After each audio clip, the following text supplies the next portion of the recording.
ನಮ್ಮ ಹೋರಾಟವನ್ನು ಪ್ರಾರಂಭಿಸಬೇಕಂತ ಕೇಳಿಕೊಳ್ತಾ ಇದ್ದಾರೆ. ಬೇಕೇ ಬೇಕು, ನೇಮಕಾತಿ ಆಗಲೇಬೇಕು, ಆಗಲೇಬೇಕು, ಆಗಲೇಬೇಕು. ಶಿಕ್ಷಕರ ನೇಮಕಾತಿ ಆಗಲೇಬೇಕು, ಆಗಲೇಬೇಕು, ನೇಮಕಾತಿ ಆಗಲೇಬೇಕು. ದಯವಿಟ್ಟು ದೈಹಿಕ ಶಿಕ್ಷಣ ನೇಮಕಾತಿ ಆಗಲೇಬೇಕು, ಆಗಲೇಬೇಕು.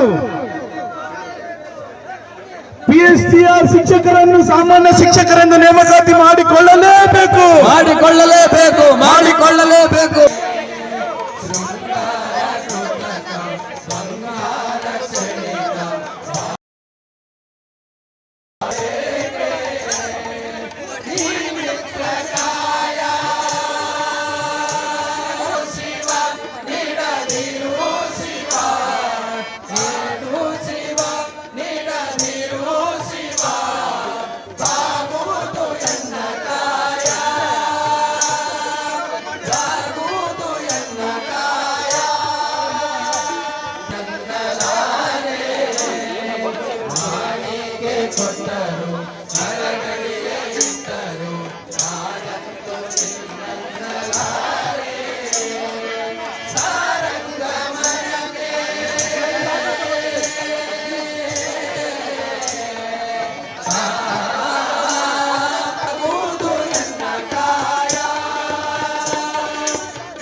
ವೇಕೆನ್ಸಿ ಶಿಕ್ಷಣ ಇಲಾಖೆ ಇದೆ ಸರ್, ಬರೀ 15,000 ವೇಕೆನ್ಸಿ ಫಿಲ್ ಮಾಡ್ತಿದ್ರೆ ಆ 15,000 ವೇಕೆನ್ಸಿಯಲ್ಲೂ ಇಡೀ ಇಂಡಿಯಾದಲ್ಲಿ ಯಾವ ಸ್ಟೇಟ್ ಅಲ್ಲೂ ಡಿಸ್ಕ್ರಿಪ್ಟಿವ್ ಇಟ್ಟಿಲ್ಲ.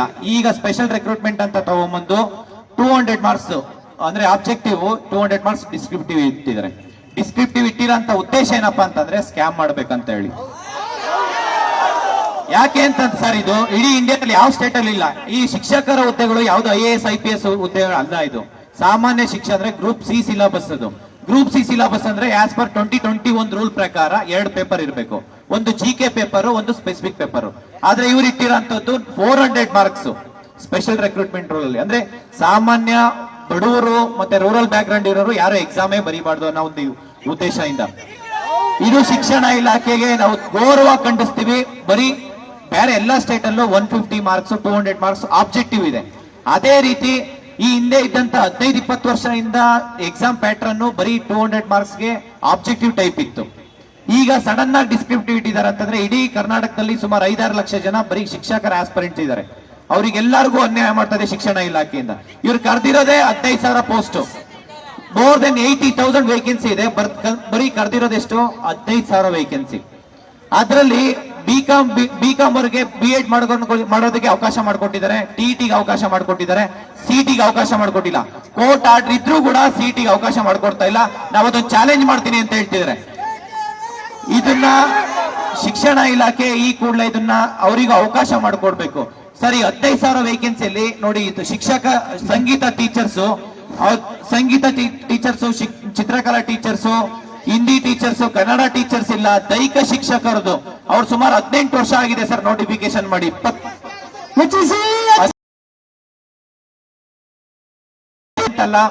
ಇವನ್ ಮರಾಠಿ ಟೀಚರ್ಸ್ ತಗೊಂಡಿಲ್ಲ, ಹಿಂದಿ ಟೀಚರ್ಸ್ ಇಲ್ಲ, GPSTR ಅಲ್ಲಿ ಕನ್ನಡ ಟೀಚರ್ಸ್ ಇಲ್ಲ. 10 ವರ್ಷದಿಂದ ಕನ್ನಡ ಟೀಚರ್ಸ್ ತಗೊಂತ ಇಲ್ಲ. ಇವ್ರಿಗೆ ಬೇಕಾಗಿರೋಂತ ಹುದ್ದೆಗಳನ್ನ ಕರ್ಕೊಂಡು ಯಾರಿಗ್ ಬೇಕಾ ಅವರಿಗೆ ದುಡ್ಡು ಕೊಟ್ಟವರಿಗೆ ಮಾರ್ಕೊಂತ ಇದ್ದಾರೆ.